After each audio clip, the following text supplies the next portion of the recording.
Parece una perogrullada decir que levantar 20 o 30 kilos exige un esfuerzo considerable, o que los 80 o 100 kilos están reservados a aquellos que entrenan o poseen una fuerza poco común. Sin embargo, hay figuras que llevaron esa capacidad a unos números casi imposibles. Entre ellas destaca un extremeño del siglo XVI.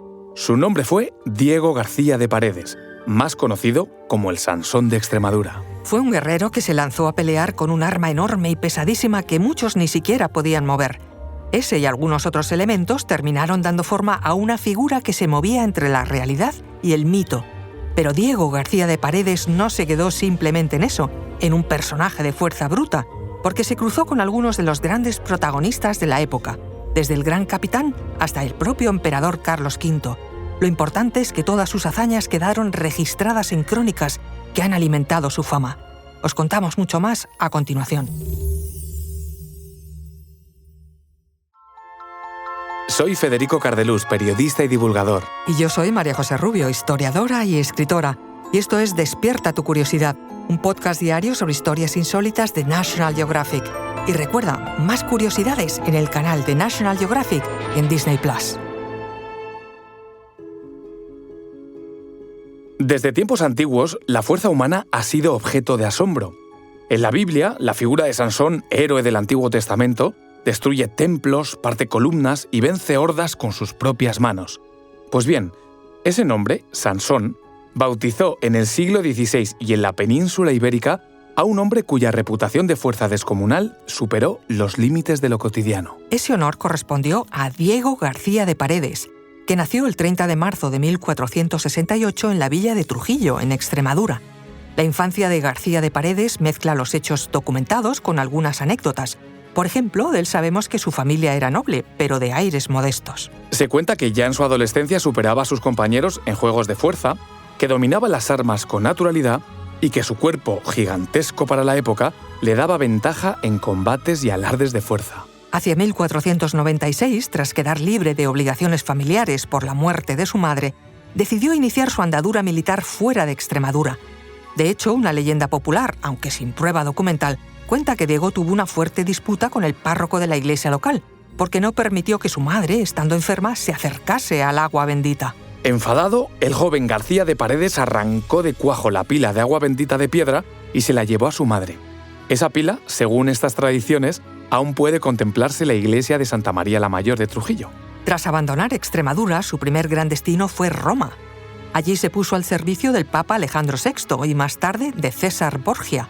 Pasó de una vida austera en Trujillo a una ciudad en la que convivían cardenales, embajadores, mercenarios, banqueros y condotieros famosos. García de Paredes comenzó a destacar por su imponente presencia y su habilidad en el combate cuerpo a cuerpo, y no tardó en convertirse en uno de los hombres de armas más temidos de la ciudad. La documentación de la época, desde las crónicas contemporáneas a él hasta los relatos del siglo XVII, coinciden en señalar que ya entonces se hablaba de él como un hombre que no rehuía a ningún desafío. Con el tiempo, García de Paredes pasó a servir bajo las órdenes de Gonzalo Fernández de Córdoba, el Gran Capitán, durante las campañas del sur de Italia. Fue allí donde su fama comenzó a crecer de forma imparable. Entre soldados y oficiales circulaban historias sobre su capacidad para portar una espada de gran tamaño durante horas, usada para derribar enemigos a una velocidad sorprendente o para romper líneas enteras de soldados, con una mezcla de potencia física y técnica militar. A medida que avanzaba la guerra, las crónicas comenzaron a asociarle con un valor que rayaba la imprudencia. En más de una ocasión, Fernández de Córdoba tuvo que frenar su ímpetu para evitar que, en su afán de adelantarse al combate, pusiera en riesgo posiciones estratégicas. Su papel se volvió especialmente relevante en los momentos previos a la decisiva batalla de Garelano. Es ahí donde su leyenda adquiere tintes aún más épicos, con una de las escenas más legendarias de su biografía. Las crónicas cuentan que detuvo prácticamente solo el avance de un grupo numeroso de franceses en un paso estrecho, aprovechando que su tamaño y fuerza le permitían abarcar más terreno que un soldado común. Su reputación creció tanto dentro del propio ejército que su nombre comenzó a ser usado como recurso narrativo. Los soldados comenzaron a contar historias sobre él, exagerando sus proezas para entretenerse, convirtiéndole, sin darse cuenta, en un personaje simbólico. Sirvió a los reyes católicos y seguidamente a Carlos V. Sin embargo, su relación con la corona nunca fue sencilla. Aunque recibió mercedes, tierras y reconocimiento, La sensación de que no obtuvo todo lo que merecía le acompañó siempre. Cambió constantemente de escenario, de aliados y de enemigos, pero siempre mantuvo intacta su forma de entender la guerra y de estar siempre en el punto de más peligro. Aunque en 1533, en Bolonia, murió. Y lo hizo de la forma más absurda, al caer de su caballo durante una revuelta.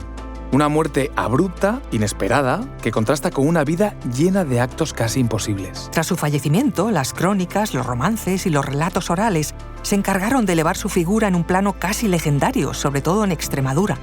Aparece en museos, en manuales militares, en artículos divulgativos, en rutas históricas de Trujillo, siempre como ejemplo reivindicativo de grandes extremeños que participaron en la expansión política y militar del siglo XVI.